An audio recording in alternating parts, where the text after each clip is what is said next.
Hey guys, welcome to our Elite Health and Fitness YouTube page. I'm Dwayne Ellis, the owner of the gym, and this is HR George. He's one of our trainers, and he's going to talk to you today about the importance of the bench press and how to bench. First thing I'd like to talk about is real quick, should you bench press? I know that we have a lot of bodybuilders in the gym. Some of them are very high-level competitors like Dwayne and Chris, and Michelle's competed at national level in figure or bikini. Most bodybuilders don't train the bench press or train it more infrequently, and that's because if you're trying to get in contest shape, it's definitely more impressive to have more size and definition in your upper chest. If you see a really good bodybuilder, almost looks like you could set like a glass of beer or something on their upper chest and drink it. It's very, very impressive. So for a high-level bodybuilder, a lot of them will start their workout with an incline bench and maybe do flat bench dumbbells. Also, you probably see a few more injuries on the flat bench you do with the incline bench. I don't think because the flat bench is inherently more dangerous. I just think people tend to maybe train a little too heavy, a few too many reps, push past failure more on the bench press, because if you're out walking around the mall or whatever, or just walk around in general, sometimes people ask you in church, how much do you bench, if they can tell you lift weight. So a lot of bodybuilders don't do the bench press. For general strength, it's probably a better overall exercise for the average person just because it recruits more overall muscle. You can recruit more muscle because you can lift more weight on the flat bench. So probably if you're looking for general strength, the bench press is a hard to beat exercise, especially if you do the overhead press or vertical press. Adding a horizontal press to that is just natural in the same way that you do a pull up or a pull down, vertical pulling, and a row, horizontal pulling. So the bench press is a good general strength exercise, possibly unless you are a high-level bodybuilder. Then maybe the incline bench is the way to go. We're going to get Josh to do a couple of bench presses for us. But very first thing I'm going to have Josh do before he even lays down the bench is just have a seat on the edge of the bench for us. I'm going to have Josh sit up real straight and tall. And then if you don't mind, brother, just bring your arms out in front of you like you're doing a bench press. That's not bad, okay? Now, what I'm going to get Josh to do, okay, if you can, brother, squeeze the brim of my hat with your shoulder blades. Good. And just getting Josh into a little bit of scapular retraction, going to give him a stronger position when he bench presses. So his chest is up high. He's overachieving a little bit. He's actually leaning back a little bit.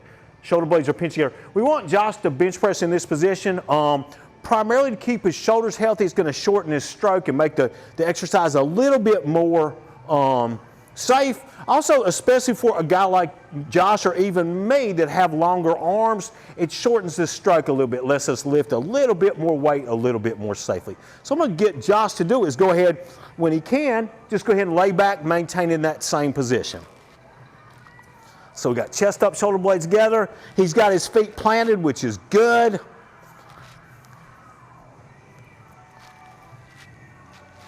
And we got Josh set up where his eyes are just on this side of the bar, and that's going to keep him from getting caught up underneath the J-hook. So he's in a perfect position to bench right here.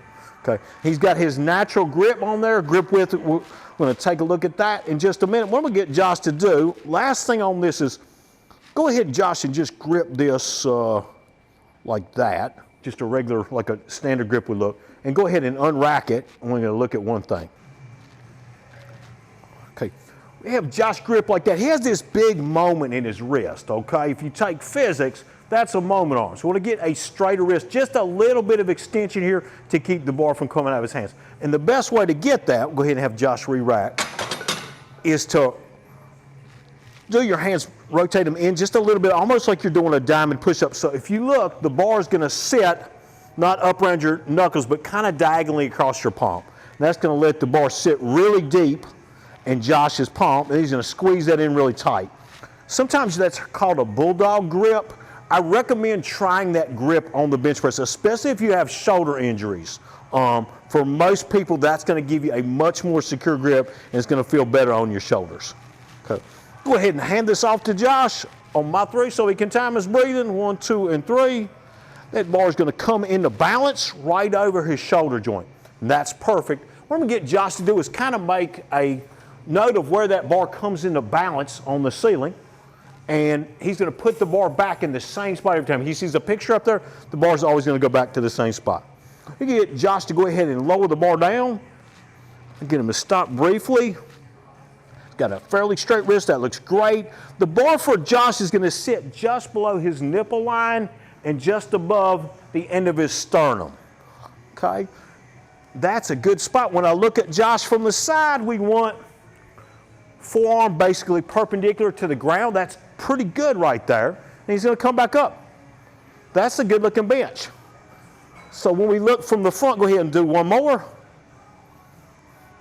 We're looking for his forearm basically perpendicular to the ground. When it elbow slightly in front of the bar, that's a good looking position, and come straight back up.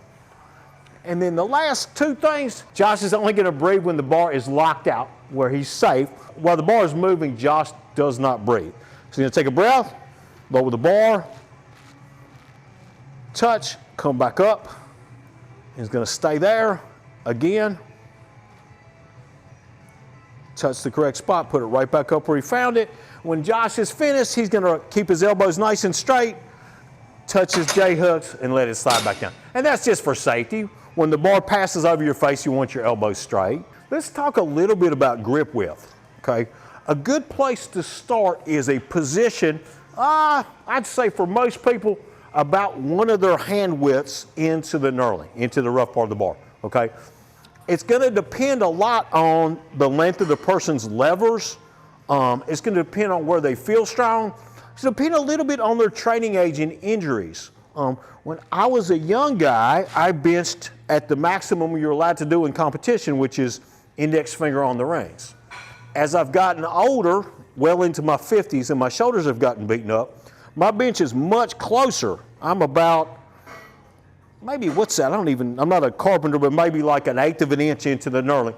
Going wider than that in my old age hurts my shoulders. So the right answer to grip width in the bench press, and a lot of other things in the gym, is it depends. So I usually start people about a hand width into the knurling. So it gives them a perpendicular forearm. That's a little too close. That's too wide. Right about there. When I say perpendicular, when Josh had that bar, his forearm is basically perpendicular to the floor in the bottom position. Over time, Josh said he feels stronger in with a slightly closer grip.